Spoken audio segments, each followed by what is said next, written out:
Beaver Creek 911, where's your emergency? I'm at the Beaver Creek Walmart. There's a gentleman walking around with a gun in the store. On August 5th, 2014, John Crawford III was shot and killed by the Beaver Creek Police Department in Walmart.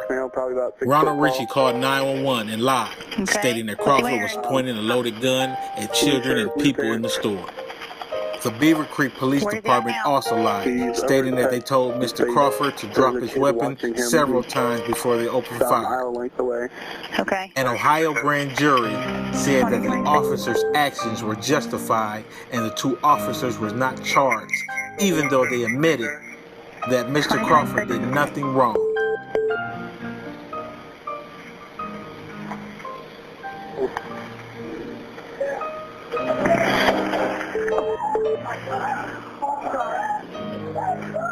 Sir, what's going on? Gunshots in the store. No justice, no peace. No racist police. The most important and resounding statement I recall from Mark Petmeyer was John Crawford did nothing wrong. Let me say that again. John Crawford did nothing wrong. Bishop Bobby Hilton from the National Action Network believes the 911 caller Ronald Ritchie and the two Beaver Creek police officers involved, Sergeant David Darkow and Officer Sean Williams, lied about what happened. Waving at people, waving at little children, waving the gun, and... Do you remember what aisle you were down? It was down the tool aisle and the pets aisle. Pets aisle? Yeah. Did he say anything? What was he doing with this gun? He was just waving it at children, people, items. I couldn't hear anything that he was saying. So.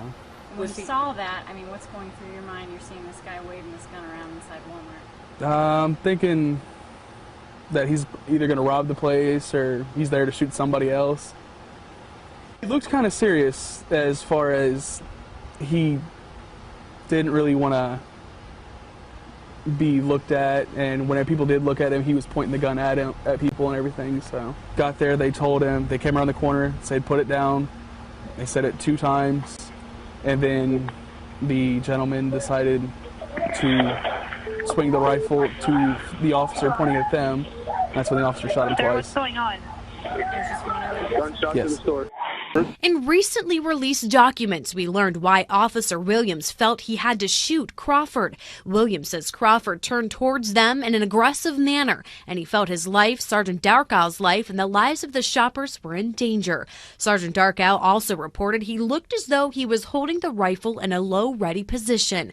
Both officers say Crawford was told repeatedly to drop the weapon before he was shot. Jack, they're calling on the U.S. Department of Justice to take action against the officer who shot and killed Crawford. Now, the group claims the police officer's narratives released on Friday prove they're lying, and they want the Ohio Attorney General to hold them responsible. We're learning that the narrative supplements from the two officers shed a different story. Officer Sean Williams, who fired the 2 shots, says in his narrative he heard Sergeant Darkow yell, "Drop the weapon," even saying Sergeant Darkow said it repeatedly. Williams never mentioned he said to drop the weapon. Then, in Sergeant Darkow's narrative, he says he heard Officer Williams yell to drop the weapon. Today, the family's attorney said Officer Williams' statement that Crawford turned towards officers in an aggressive manner with a rifle in his hands is untrue. He said, quote, "It is difficult to understand how Officer Williams believed anyone was in immediate danger, as Mr. Crawford was standing in the aisle alone and talking on his cell phone." John Crawford posed no immediate threat to anyone or the officers. John Crawford was shot for no reason and without justification.